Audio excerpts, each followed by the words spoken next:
இன்றே டவுன்லோட் செய்து உங்கள் ஃபேவரட் ஷோக்களை என்ஜாய் பண்ணுங்க. பிருந்தா பிருந்தா பிருந்தா பிருந்தா பிருந்தா சொல்றத கேளு பிருந்தா. இங்க பாரு, உன் மேல சத்தியமா பிருந்தா, இங்க பாரு, அவ நமக்குள்ள இருக்கிற பாண்டிக்கு கெடுத்து விடணும்னே அவ பிளான் பண்ணி இதெல்லாம் பண்றா. ப்ளீஸ் பிருந்தா, என் கண்ணு இல்ல, இவ்வளவு வச்சலாம் என் கூட சண்டை போட்டுட்டு இருக்க.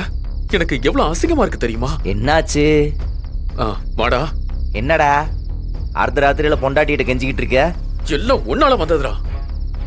நான் என்ன பண்ண? மாமா இவரு விஜய் கிட்ட பேசிட்டு இருந்தானா?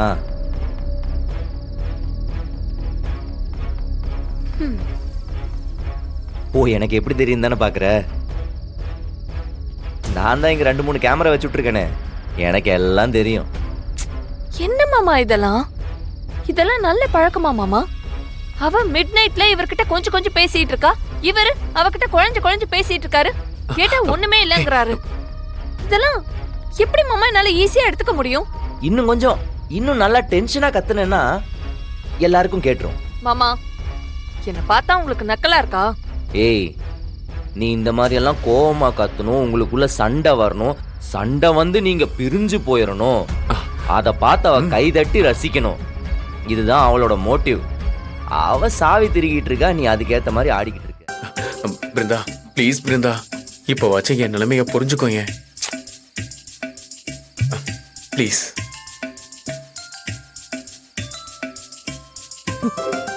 பிருந்தா, என்னடி என்ன சொன்னாலும் நம்பரா?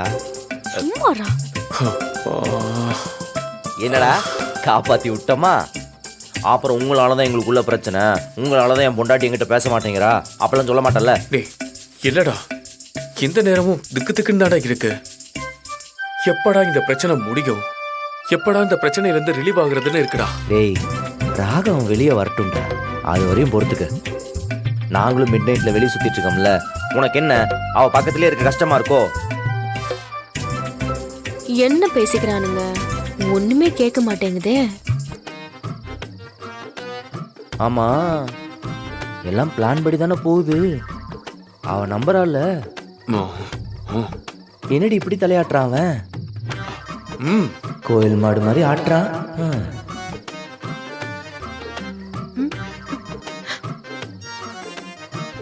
என்ன இது?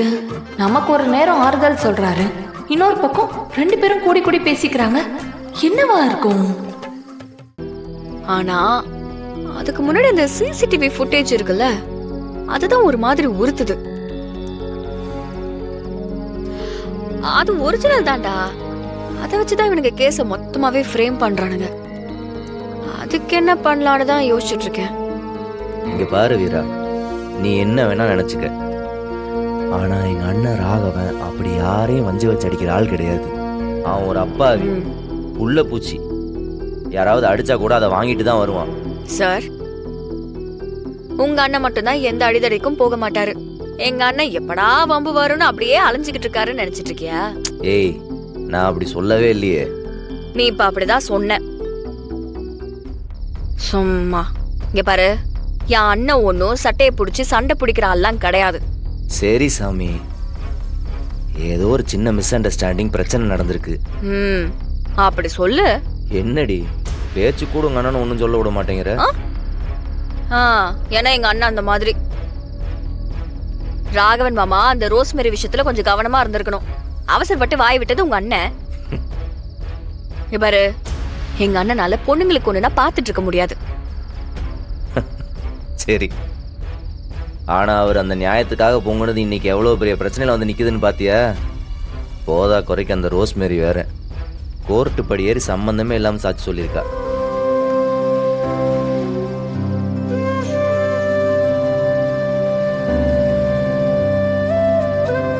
என்ன ஒரு சைலன்ஸ்? என்ன அமைதி ஆயிட்ட? இல்லடா, ஒரு காதல் வெளியில வர்றதுக்கு ஒருத்தர் ஜெயிலுக்கே போக வேண்டியதா இருக்குல்ல? As usual. புரியல. நீ ஜெயிலுக்கு போனல, அப்பதான் எனக்கும் மேல லவ் வந்தது. அதே மாதிரிதான் இப்ப கண்மணிய பாத்தியா? மாமா மேல எவ்வளவு கோபத்துல இருந்தா. சந்தர்ப்பம் கிடைச்சா மாமாவை போட்டு தள்ளுற மாதிரி கோபம் இருந்தது. இப்ப அவ எல்லாத்தையும் மறந்துட்டு மாமாவை பிரிஞ்சிருக்க முடியாம அவரோட சட்டையை எடுத்துட்டு போறா. So sad. நீ ஏன் ஃபீல் பண்ற? இல்ல, இதெல்லாம் முன்னாடியே தெரிஞ்சிருந்தா ஆரம்பத்திலேயே அவனை ஜெயிலுக்கு அனுப்பியிருக்கலாம். ஏகப்பட்ட தியாகங்கள் வேஸ்டா போச்சு. சரி, ஓகே, அப்படியே முறைச்சிக்கிட்டே ஐடியாவை யோசி. நான் படுக்கிறேன். Good night. இல்ல, எனக்கு புரியல. இப்ப நீ என்ன சொல்ல வர? எனக்கு ஒரு ஐடியா வந்துருச்சு, நான் பாத்துக்கிறேன், விடு.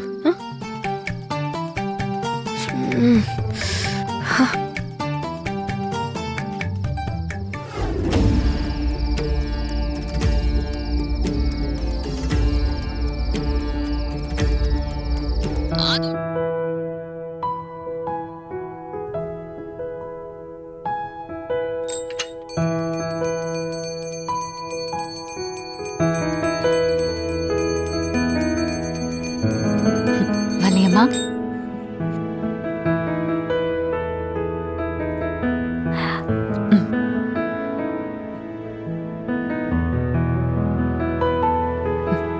இப்பதான் மனசுக்கு நிறைவா இருக்கு கண்மணி. இந்த வீட்டோட மூத்த மருமகளா நீ பொறுப்பெல்லாம் எடுத்துக்கிட்ட. இப்பதான் மனசுக்கு நிறைவா இருக்கு கண்மணி.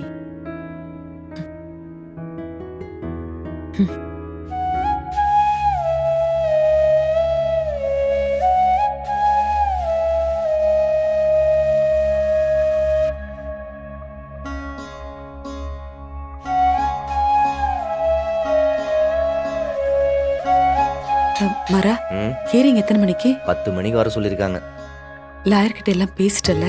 ம், இருந்தாலும் ராகவன் இப்படி அவன் வாயாலேயே எல்லாத்தையும் அவன் தான் பண்ணேன்னு சொல்லிட்டானேடா.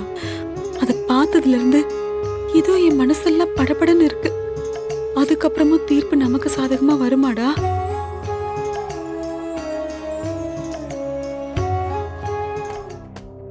சரி மச்சான், நீ கோர்ட்டுக்கெல்லாம் போக வேண்டாம். நீ கிளம்பி வீரா கூட போ. நான் எங்க போகணும் போக கூடாதுன்னு நீதான் முடிவு பண்ணுவியா? நீ வச்ச ஆளா நானு? ஆமா, நான் வச்ச ஆளுதான் நீ. இங்க பாரு, நான் சொல்றதான் நீ செய்யணும். எங்க முடியாதுன்னு சொல்லி பார்க்கலாம். ஏய் விஜி, பிருந்தா கேள்வி கேப்பா, அதுக்கு நான் என்ன பதில் சொல்றது? வீரா கூட போறேன்னு சொல்லு, அவன் ஒன்னும் கேள்வியெல்லாம் கேட்க மாட்டா. கிளம்பு, போ போ. போக முடியுமா முடியாதா? அவ கூட போயிட்டு வீரா எங்க போறா, என்ன பண்றா, எல்லா டீடைல்ஸையும் கலெக்ட் பண்ணி என்கிட்ட சொல்லணும். ஓகே?